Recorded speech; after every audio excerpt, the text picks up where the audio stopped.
Hello, everyone, and welcome to today's webinar on how to put more life in our years using some preventative health research and strategies. My name is Pamela Lennon, Wellbeing Consultant for Zevo Health. Today, we will look at some lifestyle prevention strategies we can use, some of the common chronic illnesses that we may suffer from later in life, the Blue Zone study, which is where most people have very low rates of chronic illness and live the longest, some interesting mind-body connection research, and also to give you some behavior change tips with highlighting one of the key factors in our well-being and health behaviors. So just a disclaimer as well, this is some general information and not individual requirements that you might need. So it's always important to check in with a medical professional if you have any issues or queries. So first of all, before we start, it might be helpful if you can think of one lifestyle change that you would currently like to make and hold it in your mind as we go through this webinar. So first of all, let's have a look at lifestyle prevention. So what we've seen is over the last 100 years, there has been a significant improvement in life expectancy. So what we're seeing here is that we're spending 50% of our lives in poorer quality of life. And we're going to explore what's going on here. So what we're seeing here is that 50% of our life expectancy is spent between 5 and 0, where we're depending on, medication, we're losing some physical functioning, we might have to get some surgery. So we're not living our life to its full potential. So until now, we've been relying on the old model, which is the biomedical model, and it is the dominating model in Western healthcare. And this is where health is seen as simply as the absence of illness instead of the promotion of health. And patients are often seen as the victim of circumstances or illness rather than having any control. And what's happened is this still leads to poor health outcomes and health inequality globally as well. So think, for example, if you're feeling sick, you will go to your GP or your hospital. Well, they'll observe and recommend maybe some medication. And then, according to this model, there you are, you're cured. However, there are many other factors in the research that affect our health and vulnerability to disease.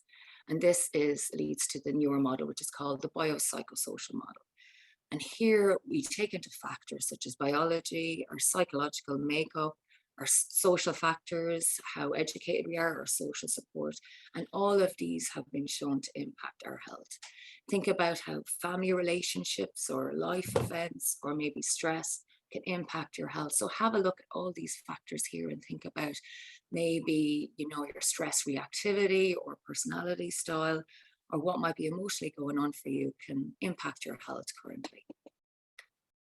So what can we do about this? So we need to embrace a holistic health approach, embrace a modernized understanding of health based on the research. So this runs across various domains, including physical, mental, social, and spiritual. And by spiritual, we're meaning connection with others, with ourselves, with nature, and our values. And it's important to see health more as an investment and not what we usually think of it as an expense, in terms of buying, expensive vegetables or expensive food. And it's all about empowering ourselves to steward our own health instead of depending on GPs or the hospital when we do feel ill. So let's have a look at some of the chronic illnesses that affect us globally today and what it says about how we're living our lives. So the biomedical model has been really successful over the last 100 years in the reduction of infectious diseases. However, the top 7 of 10 deaths globally are non-communicable, which means that they're derived from our own behaviors as well and genetics. So the top 7 of these are heart disease, stroke, lung cancer, kidney disease, diabetes, and Alzheimer's. And a lot of these can be, impacted by our behavior and what we do during our lives as well. So health is determined by, according to the research, only 30% is our genetics. And a lot of us would often assume that this may be 100%. 10% is down to our medical care, that's our hospitalization, our medical treatments. However, 40% of it is down to our behavior, what we actually do in our day-to-day lives. And 20% is down to social and physical factors. So now we'll have a look at some of the common chronic illnesses there are and the lifestyle risk factors that are involved. We find that we are experiencing more chronic illness as we get older than previously. So if you look at cardiovascular disease, some of the contributing factors are whether we smoke or have high stress, what we eat, lack of exercise, or excessive alcohol. And in terms of cancer, we see similar lifestyle factors involved with diet, lack of exercise, smoking, and of course, excessive sun and avoiding screening for avoiding, sorry. And then when we look at cancer, it's the same kind of risk factors with diet, lack of exercise, whether we smoke, excessive sun, or avoiding screening. With type 2 diabetes, again, we are looking at diet and exercise, sedentary activity, high blood pressure, excessive alcohol, and not getting enough sleep. And with Alzheimer's and dementia, it's interesting that there are lifestyle risk factors involved here, as well as genetic predisposition. The same again, smoking, excessive alcohol, and poor diet, lack of exercise, and other factors such as untreated depression and isolation. And to the right there, we have some interesting statistics on cancer, where smoking causes 30% of cancers in Ireland. Using sunbeds increases our risk of getting skin cancer by 20%. However, some behaviors like exercise can reduce your risk of breast, bowel, and cervical cancers. And being overweight has been linked to up to 40% of some cancers. So just highlights how our behaviors influence our risk of getting, different forms of cancer. However, a recent McKinsey Institute report found that there's a lot we can do to prevent these incidents of chronic illness and to extend our quality of life as well as our life expectancy over time. We're now going to have a look at a study about the blue zones, and these are areas around the world where people are experiencing lower rates of chronic illness and that are living past 100 years, and we'll have a look at what they're doing. So in the Blue Zone study, they have identified 5 areas where they have low rates of chronic illness and high rates of people living past 100 years of age. So what do they all have in common? Firstly, they all have moderate physical activity, whether that is walking to work or working on the mountains or walking to see their friends or going to church. They all have reasonably high levels of physical activity.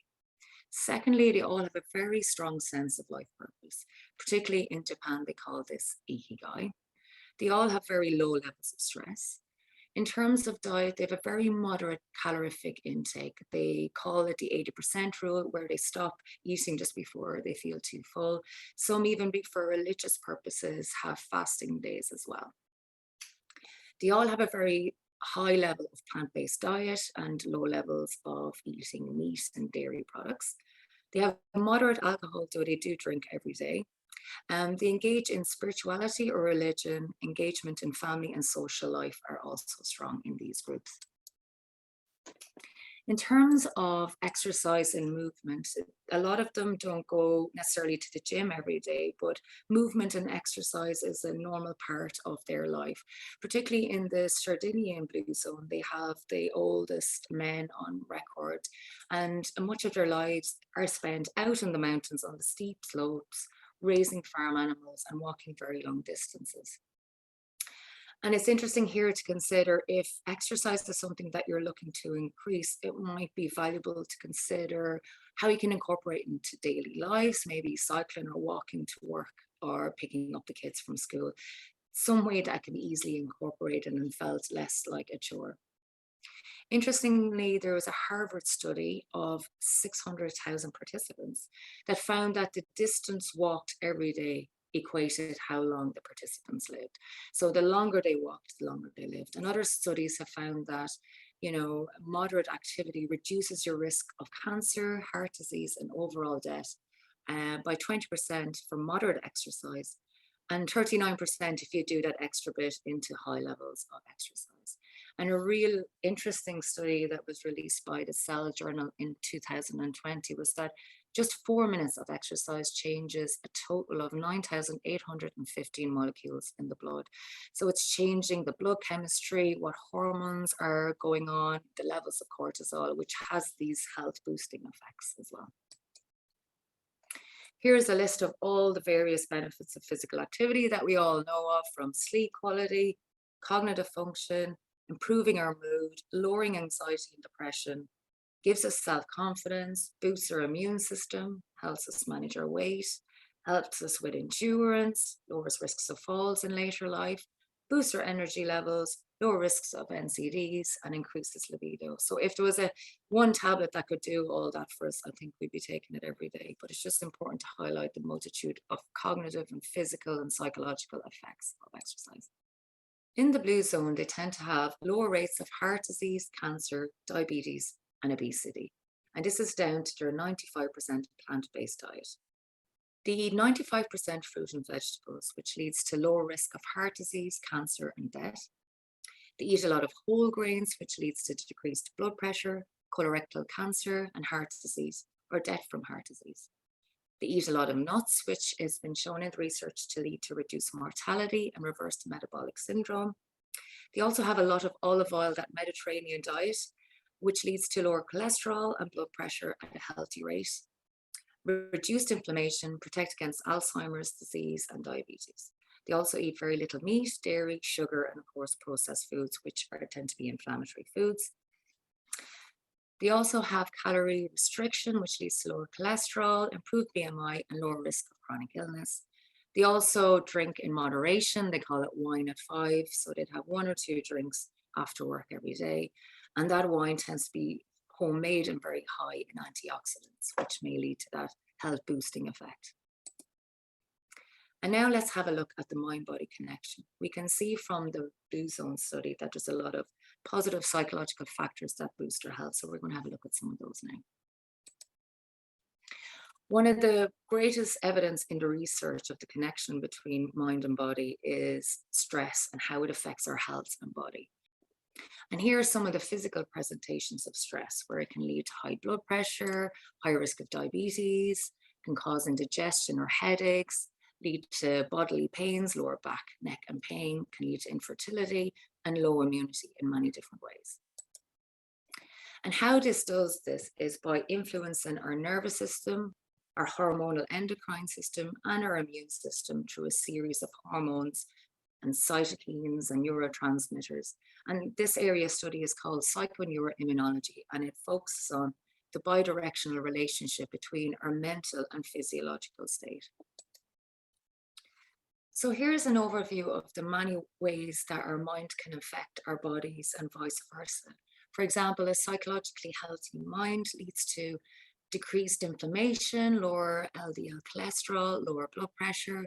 There are also factors that impact our health, such as stress, anxiety, and depression, pessimism, if we have a negative view of life, if we start smoking, of course, if we have low physical activity, poor diet or overeating, weight gain, or medical non-compliance. There can also be many beneficial things we can do to boost our health. For example, our happiness level affects our health, whether we're optimistic. If we decide to stop smoking, it'll have a big impact, of course. If we decide to increase our physical activity, adopt healthier eating, decide to lose weight, to try techniques in reducing our blood pressure or disease management and medication compliance if we take our medication daily. All of these impact our risk factors for certain chronic illnesses and are impacting coronary heart disease as well. So they're kind of secondary prevention factors. There's a host of interesting mind-body research demonstrating this interaction. However, for thousands of years, the interaction between mind and body has been heavily debated, and a lot in our current healthcare system and in modern science does not consider that they're working together, to consider them as separate components. And the research shows that, positive emotional states can impact our body directly or through our immune system. So it helps in the recovery from certain diseases and boosts our immune system. However, poor emotional health leads to certain chronic illness and our health behaviors overall. And interestingly, depression has been associated with shorter life expectancy, higher rates of heart disease and stroke. And even in the case of anxiety, it's again shorter lifespan, heart disease, and high blood pressure. And the reasoning for this is suggested that it's those high cortisol levels in that kind of neurotic state that has this damaging impact on our bodies and on our immune system.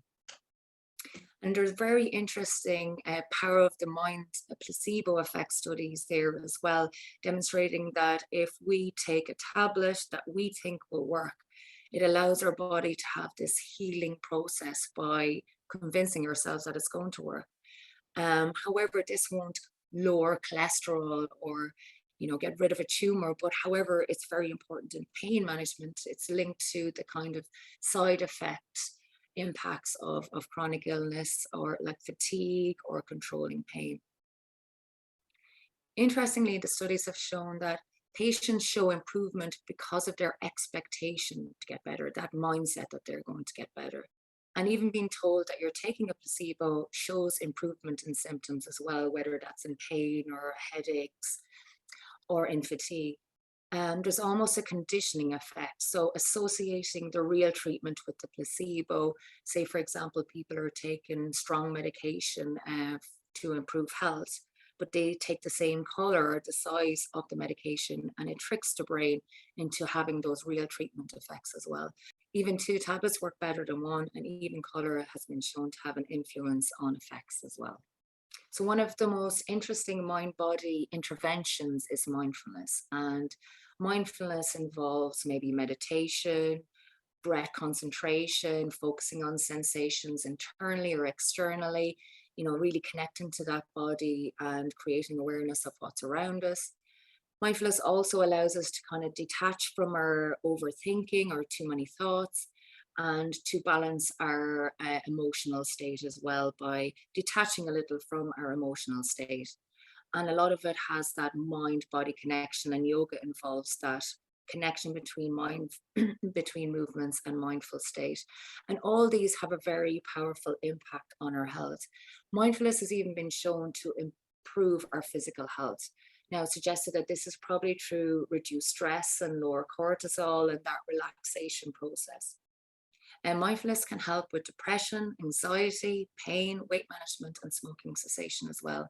And how it does this, it helps us to reduce experiential avoidance. We're escaping what might be present in our reality and using it as a coping mechanism. And it also helps with cravings as well, allowing us to be more tolerant to unpleasant sensations. Mindfulness has also been shown to positively affect our immunity on a cellular level and also our brain functions. There was a large Harvard study carried out in 2000 which showed that there was a difference between people who completed an MBSR 8-week program and the control group. And they found that those who completed the mindfulness program had increased gray matter in the hippocampus region, which is associated with emotional balance, and decreased matter in the hypothalamus, which is associated with our fight or flight response and anxiety and fear. So it shows that mindfulness is not only affecting our reactivity to what's going on externally around us, but also what is internally going on physically in our brains in coping with those stressors.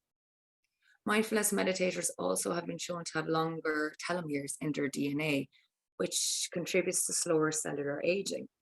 What we see here is that there are many factors that impact our telomere length, and that could be natural aging or many of the behaviors we do, smoking, drinking, whether we are sedentary or exercise a lot as well. And also even psychological distress or anxiety and depression can contribute to shortening of that telomere length. So it's interesting that even incorporating some mindful practices like breathing or mindful movements like yoga can have this positive undoing effect on some of the negative stuff we can be doing to our health. And also mindfulness, as we said, can physically change brain structures, which is interesting as well. There are a number of different mind-body practices that we can use to rebuild our connection with our mind body and have a wealth of positive impacts on our health, from reducing blood pressure to reducing cholesterol to reducing stress, reducing cortisol. Some of these are breath work, even simple stretching, yoga, as we have discussed there as well. There's some mind body practices like Tai Chi and Qigong, and even martial arts that help us, rebalance our connection with our body as well. Meditation, as we discussed, our mindfulness practices, progressive muscle relaxation, anything free dance style, aromatherapy, cold water immersion as well is very good for balancing the vagal tone. And even your structured exercise has that way of connecting with your body and having positive psychological and physical health impacts as well. And as discussed, even some simple breathing exercise in our day can help a lot with improving our health and mental health as well. Interestingly, it's such a simple thing, but we often forget to do it properly. So even diaphragmatic breathing, breathing in for 4, holding for 7, and out for 8 can help reduce our stress response and bring our hormones back into balance as well. And there's alternate nostril breathing or victory breath as well. There's a range of different breathing exercises you can try to either, reinvigorate or to relax as well. So now on to some behavior change tips. We've discussed what's good for us, what's bad for us, how it can damage us and lead to chronic illness, but how do we make these changes and what gets in the way when we're trying to make improved health behaviors and health habits? So as we've identified in the research, behavior is key to determining our health. And chronic illnesses are strongly linked with lifestyle. So it's important to find some motivation to change and to try and sustain some newly adopted health behaviors. So I'd ask at the start of this webinar which health behavior you might like to change, whether it's getting proper exercise, getting out more, eating better food, getting good sleep. As we've seen, socializing is very good for our health. Maybe that health behavior is just to get out more and to meet up with friends and family. Maybe you might have an existing health condition where you need to take those daily medications as prescribed. Maybe a new health behavior is to try some mindfulness or meditation or breathing practices or start some yoga. However, it is important as well factoring in how you might want to maybe talk about your emotions more, maybe see a therapist, or even simply start journaling or being present with emotions as well. And here I have an overview of different behavior change techniques, and they draw from all the different models and theories that are out there that might be helpful for you to embark. But we're going to tip on after this one very essential component to actual changing behavior or hindering your behavior change. But here we see the first step is maybe focus on one goal. If you've too many goals and too much of an overhaul to do, it's easier to quit and it might become more overwhelming.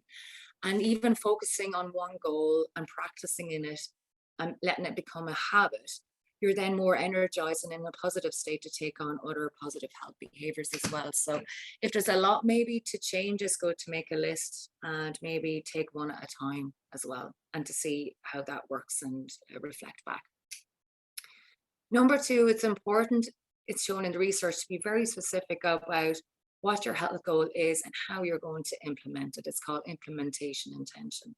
So if you're going to start walking every day, figure out when that is. Is it going to be at lunchtime, after work? If you're going to start jogging, maybe to leave some runners at the foot of the bed so you know there's a cue there to help you instill that new behavior.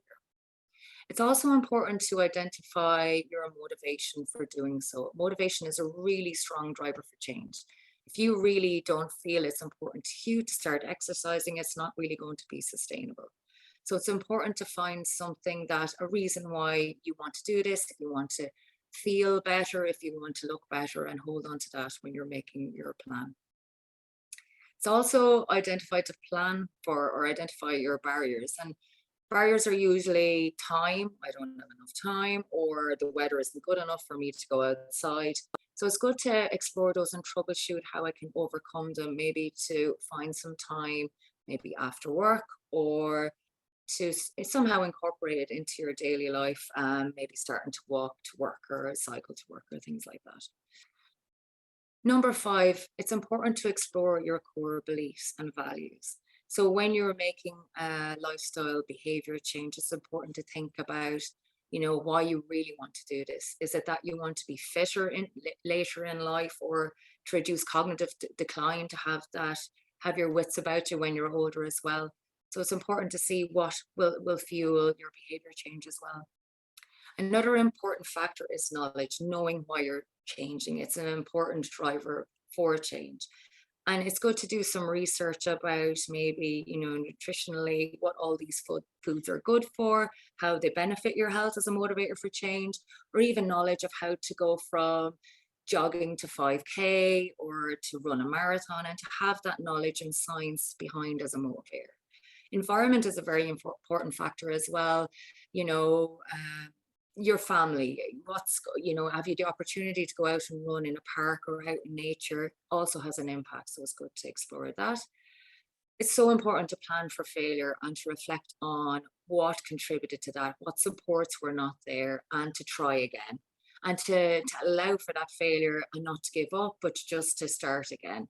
And it's also important to celebrate success and to pat yourself on the back for these positive changes you're making, to have more of, I suppose, to benefit your health longer in life and as an investment as well. Also, we need to factor in our emotions. It's such an important component in behavior change. And emotions, as we've seen, impact our health directly and also influence our unhealthy habits. However, one key important factor in behavior change is our emotions. Emotions impact our health directly and also influence our unhealthy habits. And interestingly, some studies have shown that psychologically distressed individuals, people with high levels of stress or anxiety or depression, tend to have poorer health behaviors. Also, psychological distress over the last couple of decades is on the rise. And think of like the impact of stress and how it can have an impact on our diet. Let's just go back to stressing. Think about the impact of stress on our diet and exercise. If we're going through a very stressful period, we're less likely to eat well and eat on the go and maybe not have time for exercise and have more sedentary activity as well. So some emotional factors to consider if you're making some lifestyle behavior changes is, for example, self-sabotage. And this tends to happen when our emotions are not in line with our intentions.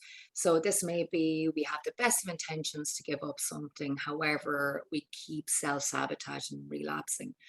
And often what's happening here is that there's an emotional crutch with the poor health habit. Um, Say, for example, even smoking when stressed, and it's felt that it will um, help in some way with the stress. However, what's important is to find some other stress reducing habit to replace that. So you need to align what you're really looking for in that health behavior as well, if it's stress reduction. Experiential avoidance is also very important, and we touched on that earlier with mindfulness. And here, that intention to suppress emotion has us reaching out for other things to comfort us. So it's important to address what we may be avoiding when we are engaging in health behavior. There's also a lot of current literature by Dr. Gabor Mate on the link between childhood trauma and addiction. And addiction can mean even addiction to online shopping or social media, that it's that emotional drive that causes us to seek out this comfort in this poorer health behavior as well. And essentially, emotions may be why we engage in bad habits versus good habits in the first place. So it's important to factor in, if you're making a health behavior change, what's going on for you emotionally. And if it's a very stressful or difficult time in life, it might be, better to kind of pause making any changes for now and making those changes when things are running a bit smoother, so you're less likely to fail and more likely to adopt healthier habits in a positive mental state as well. So some key take-home messages. It's all about sustainable lifestyle changes, those small little changes, and it's all about a process.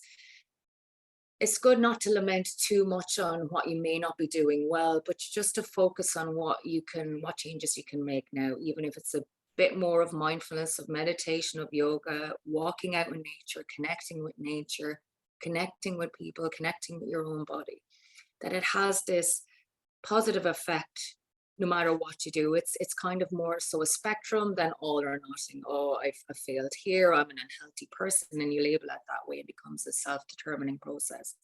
It's just all about a balance and trying to get more good than any negative habits that you may experience throughout life as well. It's more of a fluid process.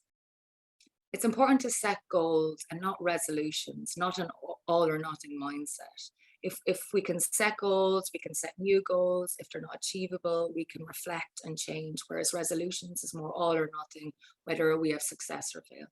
And it's very important to have self-compassion along the way for yourself during the process to understand this may be difficult. There's a lot of factors. There may be family background, genetics, family history. So many factors can affect our health, and it's good to be self-compassionate towards ourselves and to be forgiving if some days we don't feel like exercising, or some days we don't feel like eating well and we want that comfort food, and that's okay as well. It's all about the long-term sustainable lifestyle changes. And of course, it's always important to check in with how you are emotionally during the process, and even check in emotionally when you're engaging in these positive health behaviors and how you feel. If you feel that you're higher serotonin and feeling better, I mean, sorry, I'll do the check in and emotions thing again. And finally, it's also important to check in with those emotions when you're engaging in a health behavior. Maybe what are the drives towards negative behaviors, and how you feel maybe positively after engaging in exercise and eating well, and how good you feel, and to use that as the reinforcement to continue with that habit.